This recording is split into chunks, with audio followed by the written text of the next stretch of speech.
استاذ خالد زكي. نديم، هلو، ازي حضرتك؟ سينكاست في سينك سامت السنه دي كنت سعيد الحظ ان انا اكون الهوست. It's extremely challenging باللاين اب اللي كان موجود، ويعني النهارده انا كنت بصراحه مش هكذب a bit intimidated، او مش انا كنت intimidated وكانت ركبتي بترعش. ليه؟ لقيت لا خالص، لا ما والله بجد when you sit in front of an unsung hero زي كده محمد ابو تريكه في الاهلي كان بيبقى في خط الوسط. كلام كبير. والله العظيم مش يعني مش انا اللي هقول. لا فاهم. the market can vouch for this. Good people is in a specific place where it takes not only directors or producers to get it to work. في جزء خاص بالبزنس والاستراتيجي اللي يخلي ان احنا الكلاينت هيغير ايجنسي مره واثنين وثلاثه عشان مش عشان وحشين، عشان diversification طبعا. بس في البرودكشن they always stick with good people. You're right over the years. You're right. فدي حاجه عشان تحصل لازم يكون في شويه بهارات معينه كده بتتحط في البيزنس سايد اوف ثينجز and this is why I'm going to be interviewing you النهارده بعد اذنك. فممكن معلش حضرتك تدينا بريف صغير عن الرحله من JWT ان احنا رحنا بعد كده عملنا ايه ورحنا فين؟ Sure. انا اتخرجت من المسرح من الجامعه الامريكيه سنه 2004. I've always been interested in the media field بشكل عام. عملت شوية مسرحيات مستقلة. في الأول كنت ممثل لفترة من الفترات just to learn. بعد كده ابتديت أنتج مجموعة من المسرحيات مع مجموعة من الأصدقاء اللي اتخرجوا معايا النهاردة هم ممثلين برضو of a great deal. باسر رمزي، لوك لينر النهاردة بيدرس موفمنت. بس في الأول خالص كلنا اتخرجنا مع بعض وابتدينا نإكسبيرمنت في عالم المسرح we had a couple of good years. بعدين الفلوس خلصت واكتشفنا ان المسرح في مصر بالذات المسرح احنا بنعمله اللي هو a bit abstract, a bit progressive, في a lot of digital integration من اول screens على المسرح ل effects، الحاجات من هذه النوعيه. الكونتنت نفسه اللي احنا كنا بنحاول نقدمه اللي هو بعيد كل البعد عن المسرحيه التجاريه الطبيعيه اللي بتتعمل في مسرح، طبعا مع كل الاحترام لكل المجالات. ولكن من الفلوس خلصت و I just randomly got an offer ان انا اعمل اعلان. وفي الاول كنت لو اعلان ايه بقى، هنقف نقول الصابونه والصابونه بترغي ونجرب دي والبص القميص ابيض والحركات دي كلها. وبعدين it just happened ان دخلت JWT كايرو to produce an ad. كانوا مزنوقين في رمضان as a freelancer. بس كنت محظوظ انه كان اعلان فودافون وكان اعلان ليه شويه substance وشويه content، فما كانش الصابون هو الطاغي. بالعكس لقيت نفسي بعمل حاجه that I like and that I'm proud of وتمام. they gave me an offer بعد هذه الشغلانه، فقلت والله ما اجرب، ما كانش ورايا حاجه قوي. فجربت وقعدت في JWT a significant time I think 7 سنين. تدرجت فيها من بروديوسر صغير to the head of production. وبعدين في سنة 2012 جالي اوفر من JWT جوه. كانوا بيفتحوا شركة اسمها JWT Entertainment، كانت mostly involved in content and long form content. المين برودكت بتاعها ساعتها كان أبلة فاهيتا. فنقلت من المجال الإعلاني شوية لمجال long form content for a couple of years. عملنا ما يستهلوشي مع علي كمان was a long friend يعني من زمان قوي يعني was a long time friend. فعملنا ما يستهلوشي، ابتدينا نأسس البرنامج بتاع فاهيتا اللي هو قعد مجموعة من السنين. وبعدين I think ان حسيت ان my career in agencies was almost over. I was interested in moving to the other side of production. كنت دايما عندي النية ان انا to jump، ولكن لما قعدت في الايجنسي اتعلمت كتير جدا، من اول client mentality، من اول creative mentality، من اول الايجنسيز نفسها بتعمل ايه. اتعلمت الصناعة كلها جوه ايجنسي، شفت مجموعة كبيرة جدا من البراندز over a long time وبتتصرف ازاي. ولما حسيت ان انا عندي necessary experience to jump into the production field, I jumped into the production field. كنت ساعتها head of production في JWT، فكمان النقلة ما كانتش مستحيلة لأن خلاص كان الناس اللي عندها production houses ساعتها زملاء وناس بتشتغل معاهم over long periods of time. فبس I joined the talkies for 4 years. on the capacity of a senior producer مع شريف فريد، واشتغلنا في توكيز وكبرنا توكيز وعملنا a lot of good work مع توكيز. وبعدين in 2018 I got an offer من a long time friend وهو علي to join Good People. كان ساعتها بقى لها سنتين موجودة، عاملة شغل هايل، ولكن كان عندها a lot of strategic and business challenges في المرحلة دي. I joined 2018 with no expectations. I'm still there. I am currently a partner in Good People. و very recently فتحنا long format تاني، ف I'm doing a full circle وداخلين في شوية أفلام وشوية مسلسلات. دي القصة بإيجاز سريع. That is quite inspiring. وكان فيها شوية حاجات ما انتوا لازم تعملوا سيكشن في الويب سايت يعني اللي هو ايه موجود بس يعني بلوج تنزلوا احنا بنعمل كذا دلوقتي. انا كنت بعمل شوية ريسيرش كده فشفت حاجات اوفر ذا ييرز في مع جود بيبل. انا مش عارف حضرتك كنت موجود ساعتها ولا بس مثلا كانت Elephant from a creative side of things. يعني حضرتك كنت موجود. Do you mind if we talk about it for a second? Of course. فمثلا Elephant started with خلينا نقول السكوب ان هم to become a creative agency. صح كده؟ صح. يعني خلينا نتكلم عن good people. We're seeing a lot of success. صح. Definitely كان في حاجة فيها failure. Definitely كان حاجة فيها وقع because success does not come without the tax. Of course, بالعكس. Was Elephant as successful or experience? Elephant has history. Elephant من الأول خالص كانت علي ماجد's first company. Okay. الشركة دي اتفتحت في الأول في سنة 2008 and it was a creative agency طبيعية جدا. وبعدين they've done great work. دي الفترة اللي اتعمل فيها باندا، دي الفترة اللي اتعمل فيها كل الإعلانات اللي خلت علي وماجد who they are today. وعلى هذا الأساس فضلوا يكبروا في الشركة دي until they started directing و they became directors. والشركة قفلت because of النجاح مش because يعني okay. من الشركات القليلة قوي اللي بتقفل عشان نجح. فاهم قصدي ايه؟ بس هي نجحت قوي لدرجة النهاردة علي بقى بيخرج في كذا بلد وبقى بيجيله بريفس من بره حتى المنطقة بتاعتنا. بقى represented في انجلترا، جاله كام اعلان في سوبر بول في امريكا في حاجات كده. فخلاص ما بقاش النهاردة قادر يروح الايجنسي في الزمالك ويقعد يسمع بريفس ويعمل الكلام ده كله. الشركة قفلت. وبعدين back in 2018 قررنا to revive it as part of Good People. احنا by default كل الناس القائمين على Good People النهارده come from a creative background. whether كان شغال في agency او علي كان creative director، ماجد كان creative director وهكذا. ففتحنا شركة that does very very select creatives النهارده only for very particular clients. الكلاينتس دي اللي لا يتعارض معاهم شغل البرودكشن مبدئيا. فاحنا we don't مثلا do work with any of our clients اللي بنشتغل معاه through an agency بطبيعة الحال. ولكن we find very special clients زي مثلا مهرجان البحر الأحمر السينمائي بيخليك تعمل إعلان about film كل سنة مرة. These are the kinds of clients اللي احنا more or less بنديهم creative services. مفيش أي نوع من ال conflict of interest، مفيش أي نوع من حاجة. That's your thing. طبعا the content is film. فكمان it's fun يعني لأنك لما تيجي تعمل إعلان عن مهرجان سينما غير خالص لما بتعمل إعلان عن حتة شوكولاتة، مع برضو احترامي الشديد للشوكولاتة، ولكن فاهم قصدي إيه؟ It's a different creative. It's a different. You're celebrating cinema. You're celebrating films. You're celebrating old films. You're celebrating audience. فاهم؟ طبعا different audience and it's a global audience. It's a very different ball game. فبس Elephant موجودة النهاردة on its capacity as creative. We don't call it Elephant to just not confuse things. It is just the working name is Elephant. بس في الآخر وفي الأول هي Good People برضو. هي شركة ما لهاش موظفين خالص. كمان it's just a company that does 6 to 8 creatives a year. Okay. depending on ال needs. عشان because this is the MO that we know. You specifically choose what you do 100% because you want to do something from your own eyes.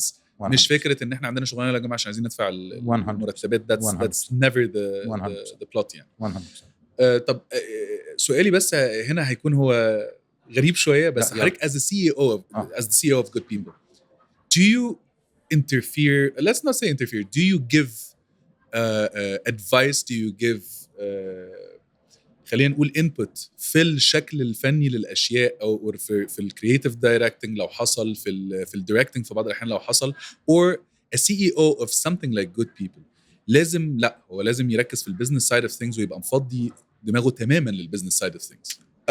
لا ما خلي بالك في شغلانتنا the business side of things is the creative side of things لان النهارده for you to be able to build a company you need to do good work. هو ultimately that's what builds a company. It's not بأي حاجة. احنا بنشتغل في production house and production is not rocket science. Anybody can produce.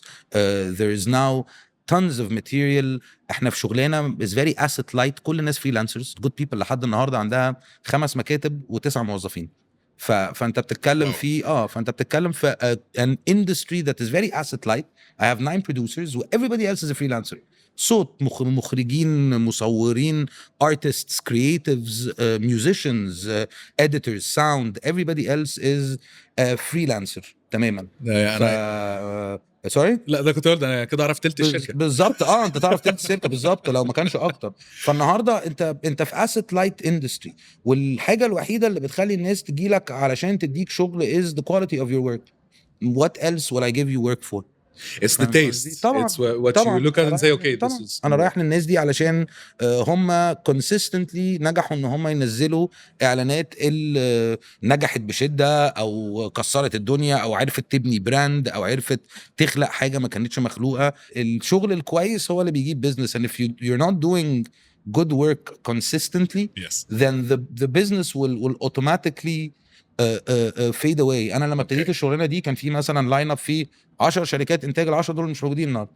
فاهم قصدي ايه؟ ليه؟ لان هو كان عنده الموديل بتاع الشغلانه اللي هتيجي هنعملها وهننفذها، لان احنا مش دورنا ان احنا نعمل الشغلانه كويس، احنا دورنا ان احنا نعمل الشغلانه. والله لو كريتيف حلو هيطلع حلو، لو كريتيف وحش هيطلع وحش. انا مش انا اللي مش انا فاهم. ولكن النهارده when you start becoming شركه ذات لا انت لو حتى اديتني كريتيف that I can make better فعرفت انفذه بطريقه احسن، فعرفت اطلع لك اعلان احسن، فانت هتجيلي تاني علشان one نجحت المره اللي فاتت ف there's no reason ليه ما تجيليش تاني. ولان النهارده اصبحنا creative partners على المقام الاول، ما اصبحناش supplier. يعني انا بالنسبه لي احسن علاقه بعملها مع كلاينت اللي ما بيقوليش انت supplier، اللي بيقول انت بارتنر، لان هو فعليا this is when you start doing good work. انت لو عايزني ابقى supplier خلاص يبقى ما تلومنيش، ما يعني don't put me in a liability of whether the ad is good or bad. خلاص يعني if the ad is good then your creative is good, if the ad is bad then فاهم قصدي ايه؟ Yes. Being a partner is realizing ان لا we can make it better, we can identify حاجة معينة في الإعلان, we can add some production spice عليها, whether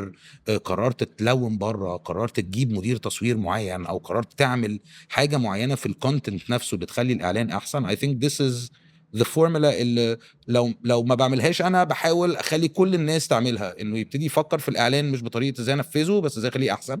أوكي, مش إزاي أقدر أعمل اللي بيتقال لي عليه, على قد ما how can I take اللي بيتقال لي عليه, understand it and manage to come back with a more value equation for المخرج في المقام الأول, و for the crew, for the client, for the agency, for كل حاجة.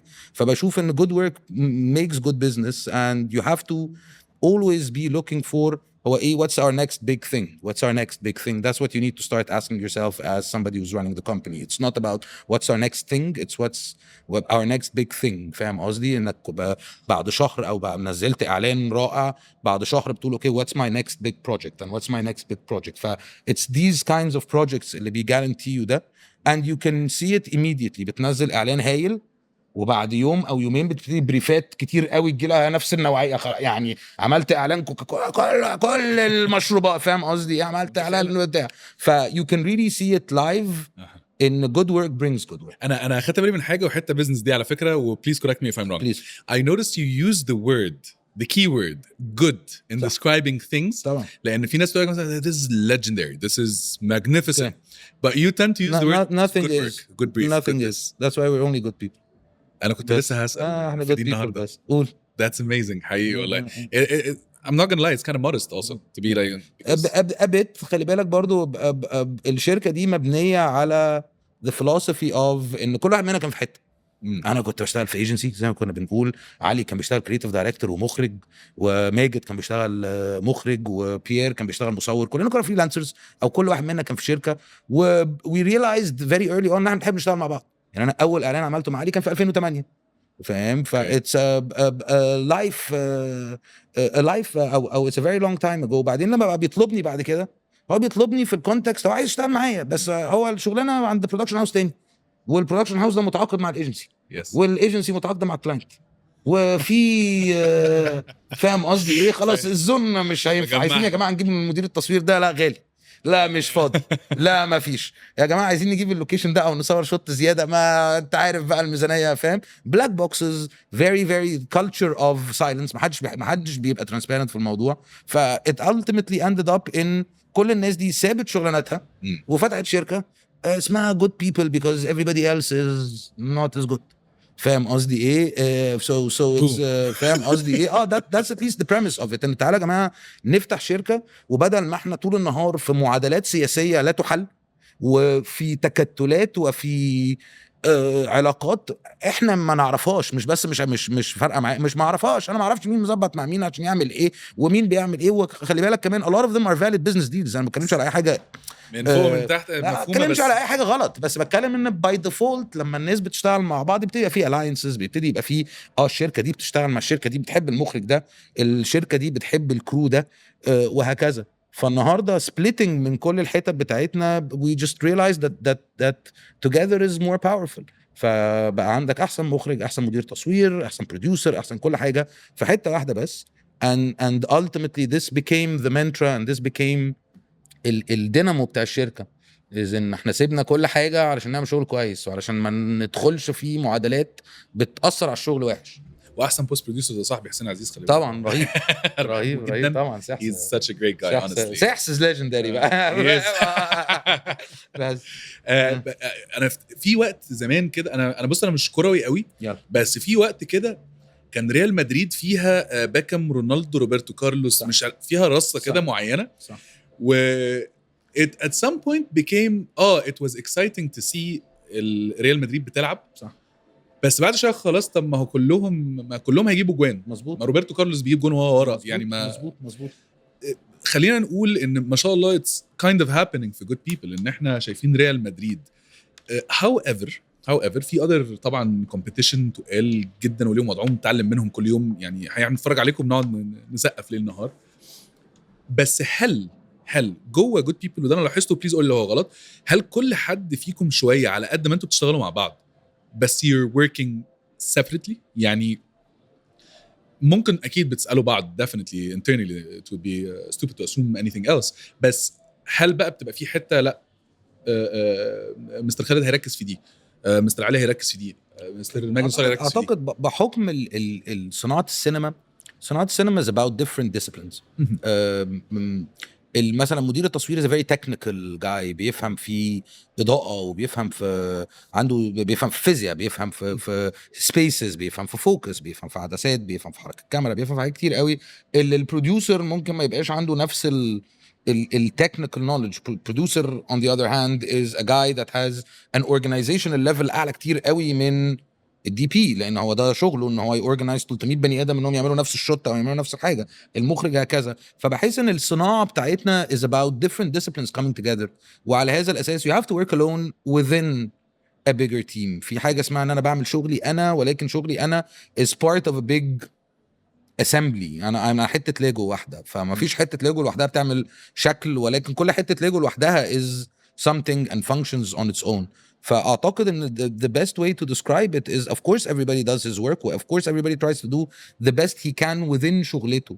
It's by the aggregate of كل واحد بيعمل the best he can within شغلته اللي بيطلع الشغل حلو، مش لان انا شايف ان المخرج بيقول كده فهعمل ده، او عايز اريح الناس، او عايز ابسط الناس. ساعات انتاجيا بقى لا مش شايف كده، وبقول للمخرج، وبنقعد وبنتكلم ونختلف ونتفق من مكاني ومن مكانه، وفي الاخر بنوصل ل some sort of a compromise، او بنوصل to some sort of a decision. ولكن الديسيجن ده بيبقى احسن للفيلم عن لو قلت له تمام يا ريس. فاهم قصدي ايه؟ of course everybody has to be working separately within the bigger scheme of things. اوكي، انا هسال سؤال غالبا ناس كتير جدا بتساله، بس يعني تعالى نديله اجابه موحده تقريبا. يلا. انا سمعت جود بيبل حلو قوي.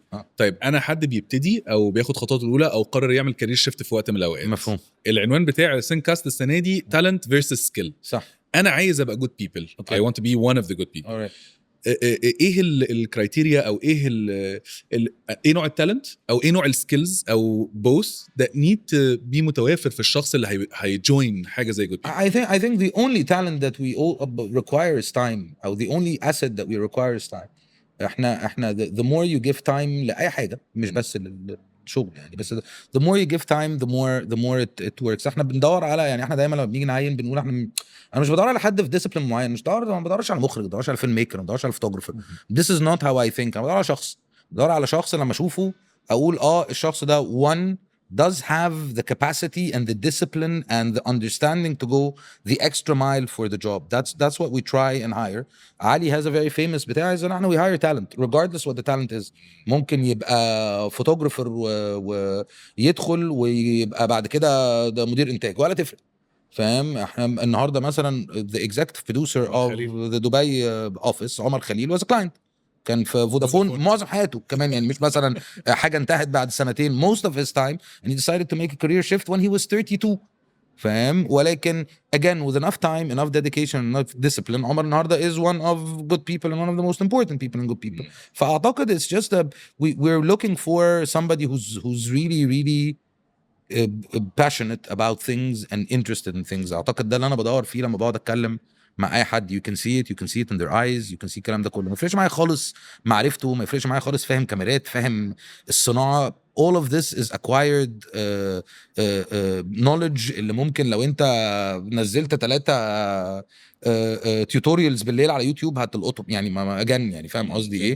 ف it's all about what this person is and where he wants to go and whether الرحله بتاعته تنفع عندنا ولا لا. و a lot of the times put in mind good people at least as I understand it is a vehicle اكتر من اي حاجه تانية. النهارده عندك I think 4-5 شركات انتاج في السوق that were good people on one day، فاهم قصدي ايه؟ وشخص وكبر في good people وتعلم في good people وبعدين ساب الشركه وراح فتح شركه لوحده and he's now competition and very very positive competition. بالعكس يعني this is something that makes us really happy and really proud. النهارده انا في ساعات بدخل بيد انا ضد حد كان good people وحد تاني كان good people، فخلاص هي الشغلانه good people depends بقى، فاهم قصدي ايه؟ فين. وبالعكس في الحالات اللي زي دي بقول طب يعني I'd love it if you take it يعني، فاهم قصدي ايه؟ that kind of thing. ف I think it's a vehicle, it's a great vehicle. في ناس كتير قوي في السوق عدوا على good people at some point in time.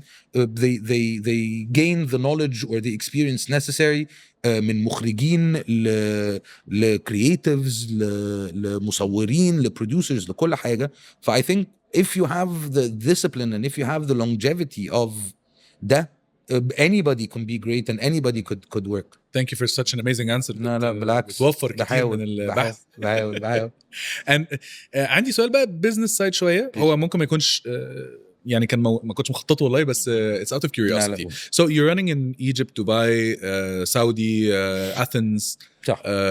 and I think Beirut صح. also. صح.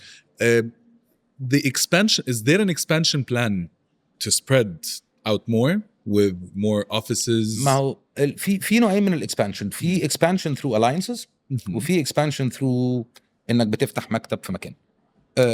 expansion through alliances is basically ان انا شركه مثلا تعالى نفترض ان good people في good people كايرو، في شركه تانية مثلا اسمها موكسي which is an actual company او Little Minx which is علي's representative في السوق الامريكي. ف it's useless of me ان انا اروح افتح good people US يعني مبدئيا يجيلي الشغل كتير من امريكا ان انا افتح عليها شركه. investment ضخم جدا. I don't know what are the laws of opening a foreign company within امريكا، على ضرايب، على فيدرال بتاع، على نقابات، على جيلدز، على يونيونز، على ساج، على مليون الف حاجه يعني. it's such an endeavor انك تعمل كده to the point that it's a ridiculous idea. ولكن I can make a sister company الشركه اللي بتريبريزنت علي هناك and hence اي حاجه النهارده محتاجه من الماركت الامريكاني talent، مصورين، مخرجين، اي حاجه.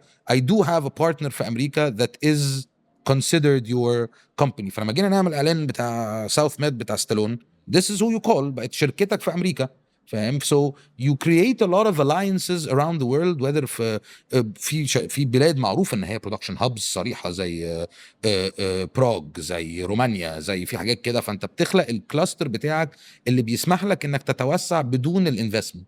It's a favor for favor. هو في يوم من الايام هيجيله الامريكاني هيجيله بقى بريف لازم يتصور في بيروت، لازم يتصور في اتينا، عايز يعمل بحر وعايز يعمل يخت وعايز يعمل مش عارف ايه وبتاع، هيكلمني وهعملها له. So it becomes an exchange kind of thing and the more you work and the more your network grows تبتدي تكتشف ان لا انت ممكن تكلم اي حد في اي بلد في الدنيا and you will be able to find the resources. only the place اللي بيجي لك منه a huge number of briefs مستاهل ان انت تفتح مكتب. فاحنا النهارده فاتحين مكتب في دبي لان بيجي لنا a huge number of briefs from all the Dubai players. القاهره is our home. فنفس الكلام السعوديه given the boom of what's going on in Saudi now it is necessary ان احنا نفتح مكتب هناك وان احنا نكبر المكتب هناك.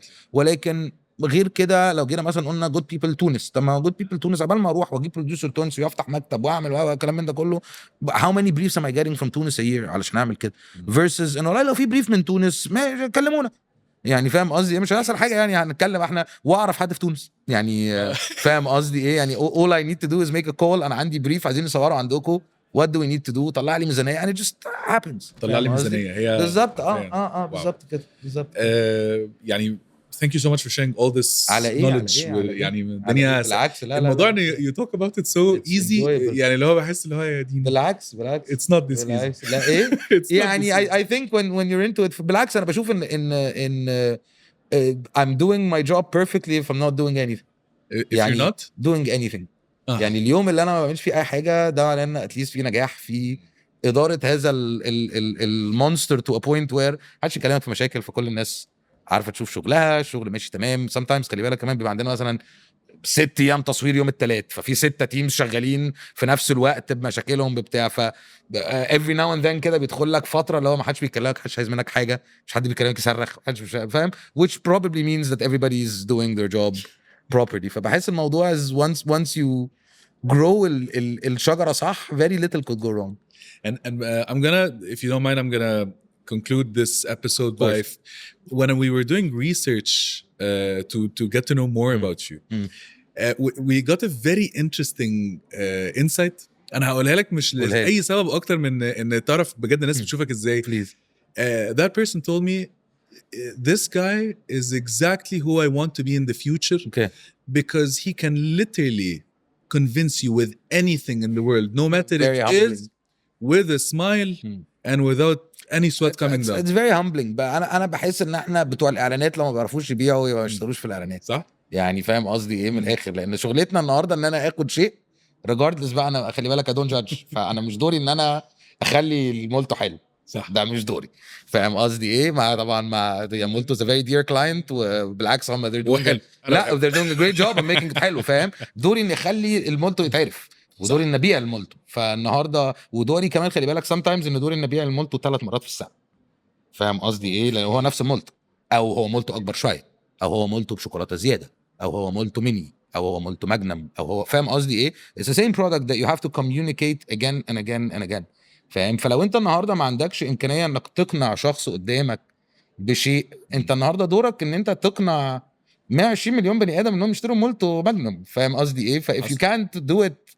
on that scale you can't do it on that scale. part of the job is انك النهارده تدخل لاي اندستري راجل بيعمل كاوتش تدخل تسمعه اغنيه وتقف تعمل له مش عارف ايه وهنجيب ايه وروبي هتعمل ايه وهننزل حد من السقف وبتاع so you're not talking his language to start with فاهم انت عمال بتقول له بس هو الراجل ده بيتكلم في كاوتش في شحن واقفه في الجمرك في تصنيع في فاهم قصدي في موظفين عامله اضراب هو الراجل في حته فاهم قصدي ايه it's a very industrial thing وانت داخل عمال بتعمل له شو فاهم قصدي ايه ف if you can't really convince him that this is الأغنية دي بروبي بالحركات بان احنا هنبني كاوتشة كبيرة قوي وكلنا هنقعد فيها فاهم الحاجات دي كلها if you can't convince him that this is good for him then the job will not happen فاهم قصدي ايه ف sometimes you have to convince people of things that they've never considered or heard او فبشوف ان ده جزء من الشغلانة. Amazing. Can we close it up on one piece of advice, one sentence from you to all the young talent that are interested to maybe join Good People one day? اعتقد ان الصناعه بتاعت الاعلانات في مصر unlike a lot of other countries is a brilliant way of artistic exploration in general. احنا شعب بيحب النكت وبيحب الهبل وبيحب المبالغة وبيحب حاجات كتير قوي which is very aligned مع ال creative industry.